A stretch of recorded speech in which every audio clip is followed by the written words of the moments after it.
sociedad. Y sobre todo la poesía, era como un ejemplo paradigmático de lo exclusivo, de lo mínimo, de lo minoritario.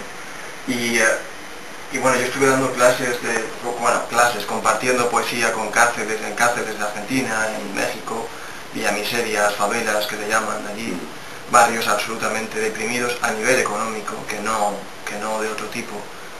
Y de ahí me di cuenta que efectivamente la poesía no era una cosa minoritaria. Ya venía yo intuyéndolo, pero eso fue un impacto muy grande. Y cuando estuve en México, dije, bueno, ya debemos hacer algo significativo y visual. Entonces estuve en la plaza Zócalo de la Constitución, que le llaman el Zócalo, que es la tercera plaza más grande del mundo, y en una mañana pensé, digo, oye, ¿por qué no convierto esto en una especie de hoja enorme, gigante, donde la poesía de la gente que está ahí se plasme? Y así, y luché,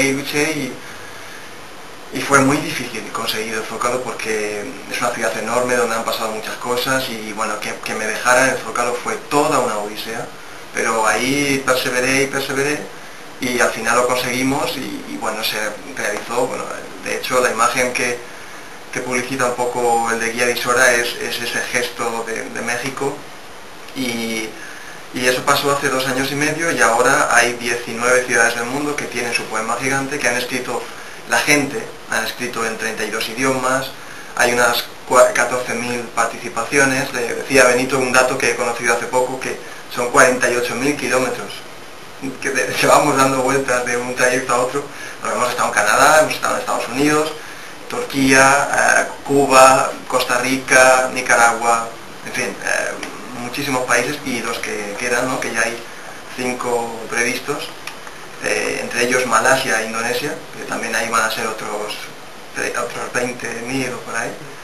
Y bueno, la verdad lo más importante es que efectivamente supone un ejemplo de que efectivamente la gente tiene mucho que aportar, tiene mucho lirismo, mucha sensibilidad, y el problema es que no hay espacios para que eso se vierta, ¿no? Y el poema gigante es una actividad absolutamente participativa, donde cada cual añade un poco de su alma para completar un poema que acaba siendo de todos.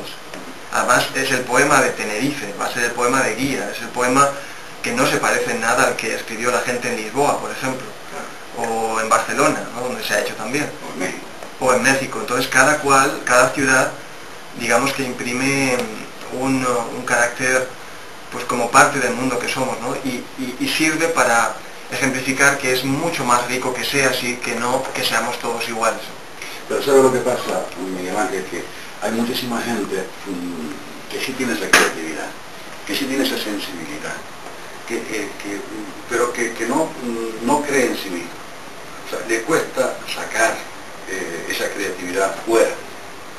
Tiene mucho pudor, timidez, miedo quizás a lo que siente dentro, pero le cuesta mucho enfrentarlo. Eso es lo que tenemos que trabajar al resto de la gente, ¿no? Aquí hay mucha gente creativa.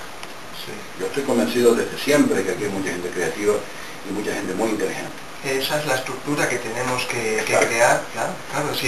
Y de hecho yo estoy de acuerdo y alabo la labor que se está haciendo, en este caso concreto, desde la Consejería de Juventud, ¿no? O de Cultura, o de cualquier consejería que apueste decididamente a este tipo de cosas y que intente educar a la gente y que salga de ese cascarón y le diga, no, tú sí puedes, tú puedes aportar. Te invitamos a que tú aportes. Y eso es lo que está sucediendo, creando en Guía. Sí.